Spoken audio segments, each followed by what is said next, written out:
हो आप सभी लोग। मैं हूं डीआरएक्स देवेशपाल और आज की क्लास में आपका बहुत बहुत स्वागत है। हम जो किताब पढ़ रहे हैं उसका नाम है इमोशनल इंटेलिजेंट 2.0। बहुत सारी बातें हम लोग इसमें कर चुके हैं। क्या होता है इमोशनल इंटेलिजेंट, 4 डायमेंशन के बारे में हम लोग बात कर चुके हैं। पहला डायमेंशन हम लोगों ने स्टार्ट भी कर दिया है। कौन सा पहला डायमेंशन? Self awareness. तो सेल्फ अवेयरनेस के बारे में हम लोग देख चुके हैं। आज हम लोग देखने वाले हैं सेल्फ अवेयरनेस की स्ट्रेटेजी क्या है, सेल्फ अवेयरनेस कैसे लाया जा सकता है अपने अंदर। तो चलिए स्टार्ट करते हैं। तो सेल्फ अवेयरनेस की बात करें तो ये बताना मुश्किल है कि जिस स्टेज में आप हैं वहां आप में सेल्फ अवेयरनेस है या नहीं है। तो ये बताना मुश्किल है कि अभी आप जिस लेवल पे हो, जिस स्टेज पे हो, आपके अंदर सेल्फ अवेयरनेस है या नहीं है, ये बताना मुश्किल है। क्यों बताना मुश्किल है? तो चलो आगे देखते हैं। ये लाइन दिखाई नहीं देती है, सेल्फ अवेयरनेस की लाइन दिखाई नहीं देती है। सेल्फ अवेयरनेस का सफर तो जिंदगी भर का है। इसलिए मैंने कहा था कि जो सेल्फ अवेयरनेस है ना, इसके लिए बहुत सारी स्किल्स पे काम करना होता है। मैं भी अभी पूरी तरीके से सेल्फ अवेयर नहीं हूं। हम लोग कोशिश कर रहे हैं। इस ट्रेनिंग प्रोग्राम में हम लोग क्या कर रहे हैं, अपने आप को बेहतर से बेहतरीन बनाने के सफर पे ले जा रहे हैं। तो धीरे धीरे हम लोग जो है बेहतर से बेहतरीन होते चले जाएंगे। तो ये जो सेल्फ अवेयरनेस है, एक दिन का काम नहीं है, ये जिंदगी भर का सफर है। ये खुद के अंदर झांक कर खुद को पहचानने के बारे में। तो ये आप कब कर सकते हो सेल्फ अवेयरनेस? जब आप खुद के अंदर झांकोगे, देखोगे, पहचानोगे, तभी जो है सेल्फ अवेयर हो पाओगे। क्लियर है? तो ये एक दिन का काम नहीं है, बताया नहीं जा सकता है कि आप अभी सेल्फ अवेयरनेस हो या नहीं हो। जिंदगी भर का सफर है। आपको खुद अपनी लाइफ में झांक कर देखना होगा और चेक करना होगा कि आप सेल्फ अवेयरनेस हो या नहीं हो। यानी कि आपको चेक करना होगा कि जो भी आप काम करते हो सही तरीके से करते हो, गलत तरीके से करते हो, डिसीजन ले पाते हो, नहीं ले पाते हो। तो ये आपको जो है खुद को चेक करना होगा। इसके बाद हम लोग यहां पे बात करें, जब आप अपने इमोशंस के टच में नहीं होते हो तो ये इमोशंस अजीब तरीके से बाहर निकलते हैं। क्या होता है ना, जैसे आप बात करें गुस्से की, आपको ऑफिस में बहुत सारे लोगों ने डांटा, मार्केट में बहुत सारे लोगों ने गुस्सा किया आप पे, और वो धीरे धीरे धीरे धीरे करके ऐसा मतलब बहुत ज्यादा आपके अंदर जो है ना स्टोरेज हो जाता है। फिर दोस्त नॉर्मली भी बोलते हैं आपसे, भाई मूवी देखने चले गया, तो मेरे को मत बोलना दोबारा मूवी देखने, मैं नहीं जाऊंगा। तो होता क्या है, ये बड़ा अजीब तरीके से निकलता है। मतलब आपके दोस्त ने सिर्फ इतना आपसे पूछा था मूवी देखने चले या ना चले, आप हाँ बोल सकते थे या तो ना बोल सकते थे, लेकिन आप भड़क जाते हो। तो जब आप अपने इमोशंस के टच में नहीं होते हो तो ये अजीब तरीके से बाहर निकलते हैं। ठीक है, कोई दुखी है, दिन भर जो है हमेशा जो है परेशान रहता है, दुखी रहता है। जब कोई उस व्यक्ति से नॉर्मली भी कोई बात करेगा ना, तो वो पता नहीं एक अलग ही जोन में होगा, वो बहुत अलग तरीके से बात करेंगे। लोग पागल घोषित कर देते हैं ऐसे व्यक्ति को। तो आपको अपने इमोशंस के टच में रहना बहुत जरूरी है। जब एक छोटी सी ना भी आपको कई दिन तक परेशान कर देती है, जो मैंने अभी आपको एग्जांपल दिए ना कि अजीब तरीके से निकलते हैं। तो चलो इसको देखते हैं हम लोग। ये एक सुंदर कन्या है, हाँ मान लो कि ये सुंदर कन्या है, हाँ बहुत सुंदर कन्या बनाई मैंने, और इसका ये दिल है। ठीक है, अब आप, ये आप,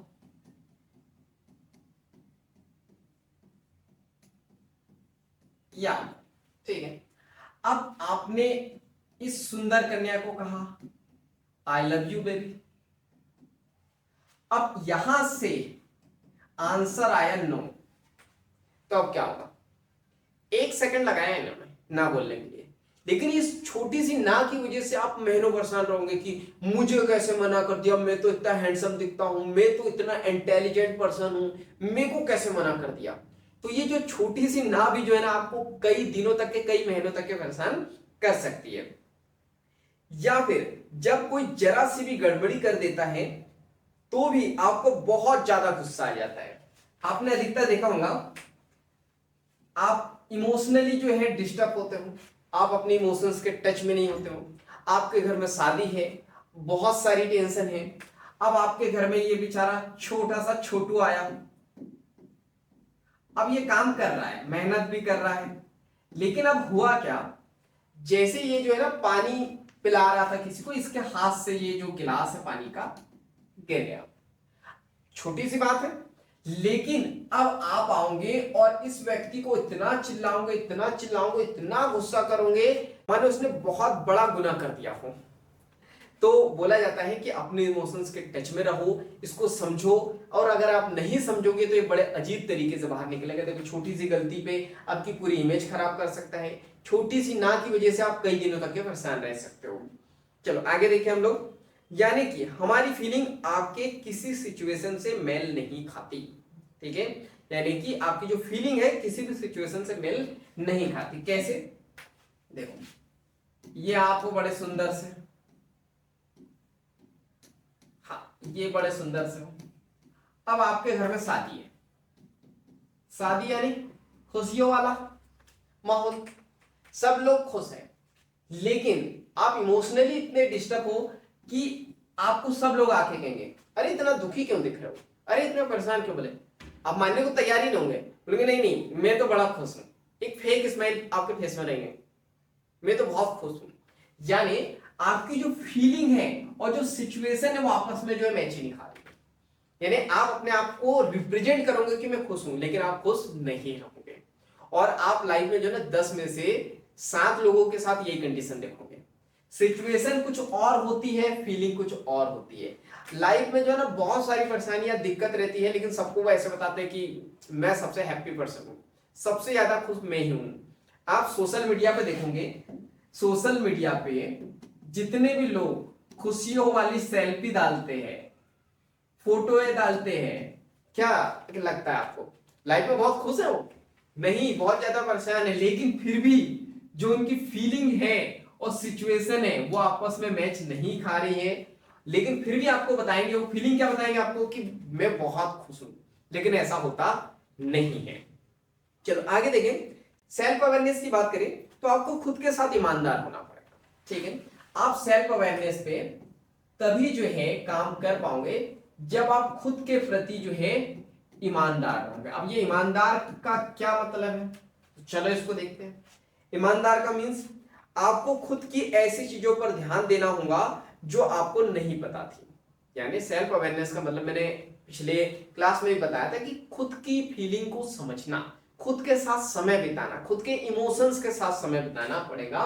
तो ये पूरी ईमानदार सेल्फ अवेयरनेस के प्रति ईमानदार होना पड़ेगा, यानी कि पूरी ईमानदारी से आपको जो है सेल्फ अवेयरनेस पे काम करना होगा, इमोशंस को समझना होगा, कब गुस्सा आता है, कब आपको डर लगता है, कब आप दुखी होते हो, ऐसे कौन सी चीज है जिसको लेके आप रिएक्ट हो जाते हो। पिछले बार मैंने होमवर्क भी दिया था आपको, यानी पिछली क्लास में। तो आपको खुद की ऐसी चीजों पर ध्यान देना होगा जो आपको नहीं पता थी।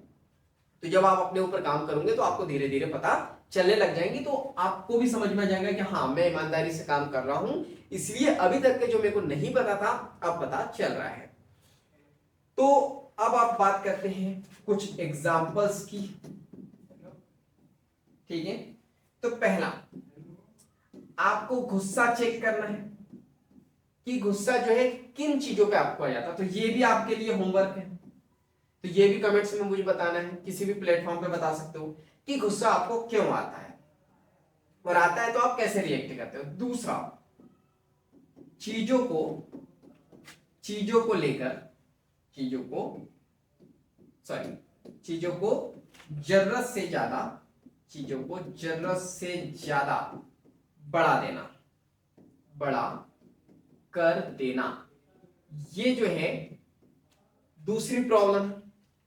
पहला आपका जो है जानी दुश्मन कौन सा है, गुस्सा। आपको चेक करना है गुस्सा क्यों आता है, कब आता है, कैसे आता है। और दूसरा, कहीं ऐसे व्यक्ति तो नहीं हो आप कि चीजों को जरूरत से ज्यादा बढ़ा देते हो।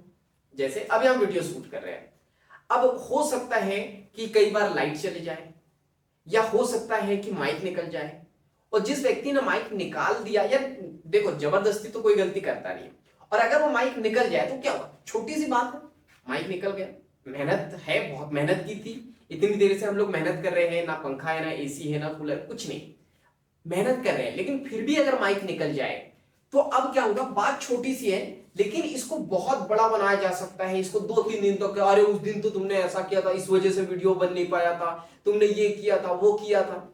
या तो आपका कोई फ्रेंड है, कॉलेज में है, आपने उससे कहा कि मेरे नोट्स ले आना, अब वो हो सकता है जल्दी जल्दी में कभी भूल जाए।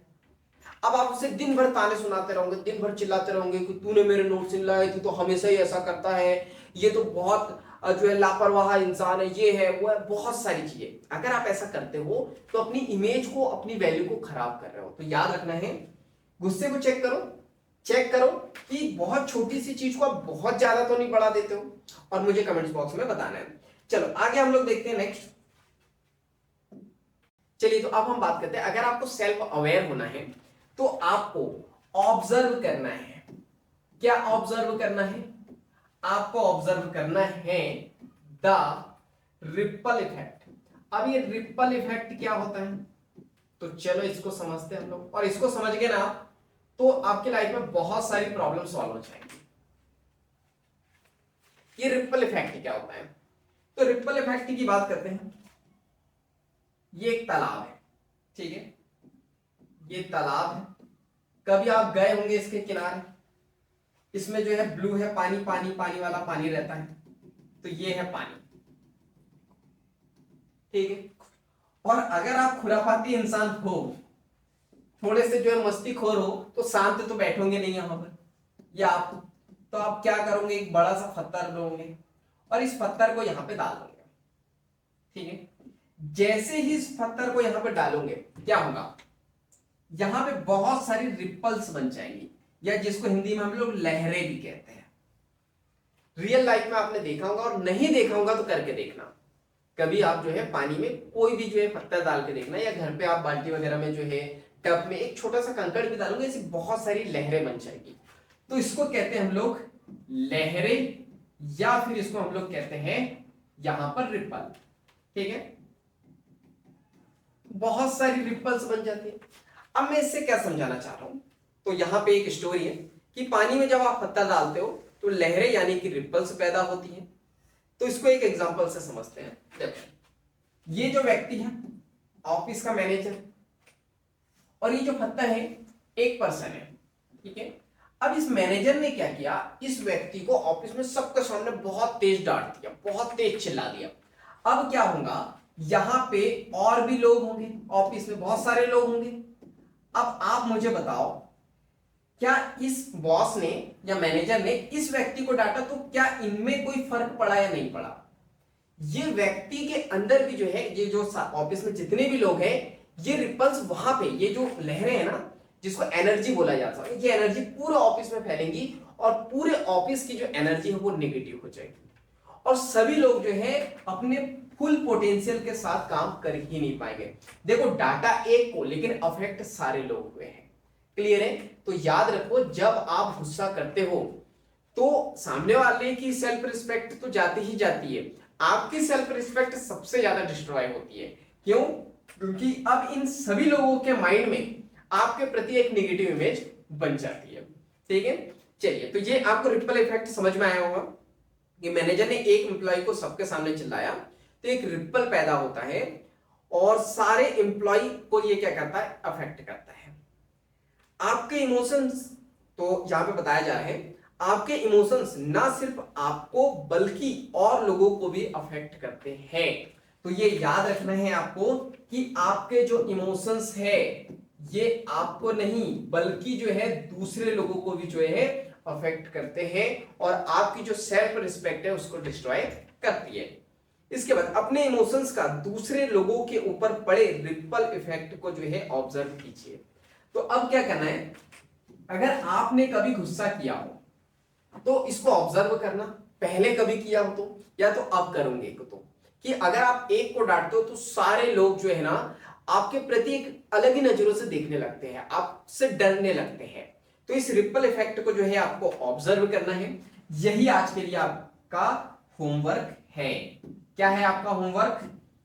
कि जो रिपल इफेक्ट है, ठीक है ना, जो रिपल इफेक्ट है इसको आपको जो है ऑब्जर्व करना है, और ऑब्जर्व करके मुझे कमेंट्स बॉक्स में बताना है। क्लियर है? तो ये क्या थी, चलो तो आज की क्लास में हमने क्या देखा कि सेल्फ अवेयरनेस के लिए क्या स्ट्रेटेजी हो सकती है, सारी चीजें देखी। इसके लिए हमने देखा, कुछ होमवर्क मैंने दिए आपको कि आपको रिपल जो इफेक्ट है इसको ऑब्जर्व करना है, गुस्सा कब आता है, कैसे आता है, क्या चीजों को आप लंबे समय के लिए तो नहीं बढ़ा देते हो, मतलब छोटी सी चीज को बहुत ज्यादा तो नहीं बढ़ा देते हो। फिर हमने देखा कि सेल्फ अवेयरनेस कोई एक दो दिन का काम है नहीं, यहाँ पे बताया नहीं जा सकता कि आप सेल्फ अवेयरनेस हो भी या नहीं हो, इसकी लाइन दिखाई नहीं देती है। ये पूरी जिंदगी भर का एक सफर होता है। मैंने पहले भी बताया था बहुत सारी स्किल्स पे काम करना होता है, वही हम लोग कर रहे हैं लाइफ ट्रांसफॉर्मेशन ट्रेनिंग में, धीरे धीरे धीरे धीरे नॉलेज गेन कर रहे हैं, तो बहुत सारी स्किल्स आपकी डेवलप होंगी और आप कंप्लीटली जो है इमोशनल इंटेलिजेंट पर्सन बन जाओगे। चलिए, तो बाकी आज के लिए इतना ही, बाकी हम लोग मिलेंगे नेक्स्ट क्लास में इस तरह हंसते हुए, मुस्कुराते हुए, लाइफ में आगे बढ़ते हुए और कुछ नया नया सीखते हुए। जब तक के लिए thank you, bye bye and go for success.